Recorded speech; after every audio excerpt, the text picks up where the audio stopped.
안녕하세요. 오늘은 민왕이라고 하는 책을 이제 읽고 있습니다. 항상 말씀드리듯이 읽어가고 있는 중이고요. 한자와 나오키를 쓴 이케이도 준의 작품입니다. 무능한 정치와 무기력한 내각을 비웃는 블랙 코미디의 작품이라고 봐야 되는 거죠. 이 작품을 읽으면서 이제 많은 생각들을 합니다. 어떤 생각을 하냐? 계약직과 비정규직 문제, 그리고 물가, 여러 가지 어려운 일들이 많이 일본에서도 벌어지고 있죠. 최근에 이제 일본은 국가 디폴트라는 얘기가 나올 정도로 매우 상황이 안 좋습니다. 매우 우려스러운 상황입니다. 이러한 상황에서 한국의 정치가 어때야 될지에 대한 얘기들도 가끔씩 생각해 봅니다. 뭡니까? 지금 현재 대한민국에 많은 어려운 일들이 벌어지고 있습니다. 믿기 어려운 일들이 계속 벌어졌죠. 잘 알고 있다시피 최근에 이태원 참사 압사 사고가 있었고요. 그 전에 충북 괴산에서 지진이 있었고 이래저래 헤아릴 수 없는 엄청난 일들이 많이 벌어지고 있습니다. 이러한 상황에서 정치인들 대통령이나 국무총리나 아니면 기획재정부 장관이나 이러한 이들이 많은 국민들의 우려, 두려움, 불안을 좀 해소시키기 위한 그런 행보들을 보여야 되는데 되려 그러지 못하고 더 불안을 야기시키고 있다고 봐야 됩니다. 정치라고 하는 게 우리의 일상생활하고 밀접하게 연결이 되어 있기 때문에 쉽게 정치와 경제를 따로 이야기하기가 좀 어려운 상황입니다. 언제나 우리는 정치와 경제가 얽히고 섞여 있는 시대를 살고 있다고 봐야 되는 거죠. 지금의 윤석열 정부 이제 겨우 6개월 정도 지났지만 앞으로 남아있는 4년 반이 어떻게 흘러갈지는 많이 염려스럽습니다. 아마 그 윤석열 정부 기간 4년 반 내내 경제 불황, 경제 공포, 경제 충격에 시달릴 것 같습니다. 이게 지금 현재 일어난 일이라는 거죠. 과연 해결할 밥이 있을까? 길이 있을까? 이런 생각들이 많이 들죠. 국민의 생활의 안정, 그리고 공정사회 실현을 위해서 좀 더 정치인들이 발이 땀나도록 뛰어야 될 것 같은데 대략 그러한 모습들이 안 보이는 것 같습니다. 왜 이런 걸까요? 그들이 이미 기득권이 되어서 더 이상 열심히 절박하게 움직이지 않는 것 같습니다. 그러다 보니까 국민들에게 네 잘못이야, 네가 빚내서 연끌하고 비투하고 투기한 거 아니야, 그러니까 10% 이상의 고금리 이자는 네가 부담해야 되는 거야, 이렇게 얘기하는 거죠. 최근에 보면 그 연끌하거나 비투한 이들이 힘들어하는 모습들이 되게 많이 보입니다. 유튜브 영상에도 보면 광고에 뭐라고 되어 있냐면 2022년 이제 11월, 12월 두 달이 채 못 남은 지금 기간에 1,000만원 투자해서 1억 만들기, 이런 광고가 버젓이 나오고 있습니다. 그들의 말을 빌리면 갭 투기하면 4억, 5억 벌고 스마트 도어로 온라인 셀러로 데뷔만 해도 2, 3억을 그냥 번다라고 합니다. 주식 투자하면 자기가 말하는 대로만 따라가면 주식에서 5천만 원, 1억 버는 게 일도 아니랍니다.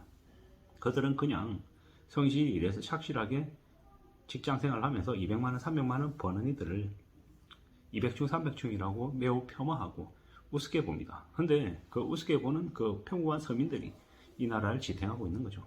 절대로 살아가는 게 만만하거나 쉽지 않더라는 겁니다. 정신 바짝 차리고 살아도 뜻대로 흘러가지 않는 게 많은 게 요즘입니다. 최근에는 지하철 타거나 조금만 흔들리기만 해도 극도의 불안감을 느끼는 국민들이 많다고 합니다. 왜 그러겠습니까? 이태원 압사 사건 때문에 온갖 이제 불안, 공포가 심해지는 거죠. 지금 현재 대한민국 정부를 못 믿는 거죠. 물론 심리적인 게 더 클 겁니다. 대통령이라고 하는 작자가 술 처먹으러 다니고 법무부 장관이니 뭐니 김현장하고 같이 룸사랑에서 술 먹는다는 이런 얘기가 나오고 하니 사실 그냥 허탈한 거죠. 오죽하면 최근에는 보수의 원로들도 윤석열에 대한 비판을 멈추지 않고 있다고 봐야 되는 겁니다. 우리가 살아가는 삶이 앞으로 얼마나 더 혼탁해지고 혼란스럽고 충격일지는 두고 봐야 될 것 같습니다. 하지만 확실한 건 뭐다? 앞으로 4, 5년간 집값이 떨어지고 주가가 폭락하고 경제 성장률이 1%대 이하로 떨어지고 시중금리는 두 자릿수 10%, 15%, 20%를 향해 달려갈 것이고 무리하게 빚을 진 사람들은 10억짜리, 20억짜리를 2, 300만 원에 그 신용카드 뭐 납부액이 없어서 경매 처분 당하고 뭐 믿기 어려운 일들이 계속 벌어지죠. 뭐 이자나 뭐 배당 소득이 336만 원 이상 넘어가면 그 피부양자로 등록이 되는 게 아니라 별도로 뭐 연금보험료를 건보료를 따로 내야 된다라고 하고 있고, 뭐 국민연금을 차츰차츰 뭐 납부 기한을 만 60세에서 만 65세까지 늘리려고 하는 그런 분위기들도 있고, 국민연금을 다른 뭐 사학이나 군인이나 공무원연금 같이 적자 투성이인 연금들과 합쳐가지고 국민연금이 그나마 그래도 뭐 플러스를 내고 있는데, 그런 것들을 다 갉아먹으려고 하는 개수작들도 벌리는 것 같고, 뭐 남녀 갈등 조장하고 여자들도 군대 보내야 된다라는 그런 분위기를 만들고 있고, 뭐 이래저래 혼돈에 또 혼돈, 아비규환, 뭐 경제, 정치, 사회 지옥이 대한민국이 되어가는 것 같습니다. 앞으로 얼마나 더 망가지고 얼마나 더 혼란스러울까는 뭐 안 봐도 비디오 같습니다. 이런 시기이기 때문에 더욱더 이케이도 준의 미낭이라고 하는 그런 정치 블랙 코미디 소설을 읽으려고 마음먹었던 게 아닌가, 뭐 이런 생각도 해봅니다.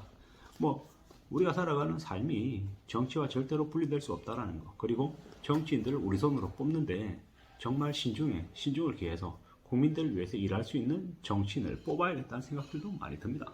그저 외모가 잘생겼다고, 그리고 뭐 정당이 보수에 가깝다고, 진보에 가깝다고 뽑아주는 건 좋은 선택이 아닌 것 같습니다. 진보냐 보수냐 그런 겉으로 보이는 그런 기조보다도 실제로 정말 국민들을 위해서 세금 낭비하지 않고 좀 더 국민에게 안전과 그리고 공정을 제공해 줄 수 있을 만한 그런 정책들을 내놓는 사람이냐 아니냐에 따라서 정치인이 되냐 안 되냐를 결정하게 해줘야 될 것 같습니다. 국민들이 점점 정치의 혐오를 가지고 정치에 무관심할수록 기득권들, 거대 양당들의 판이 될 것 같습니다. 지금은 민주당이고 국민의힘이고 뭐 여당 야당이라고 얘기하지만 보수와 진보 양쪽 편에 서 있지만, 어떨 때 보면은 거대 양당들의 뭐 적대적인 공생관계도 많다라는 거죠. 이러한 기득권 카르텔을 깨기 위해서라도 우리가 좀 더 바른 선택, 바른 뭐 결정을 해야 될 것 같습니다. 아무쪼록 뭐 제가 드릴 말씀 참고가 되시면 좋겠고, 뭐 미당이라고 하는 이케이도 준의 작품을 시간 내서 읽어보시기를 강력히 추천드립니다. 감사합니다.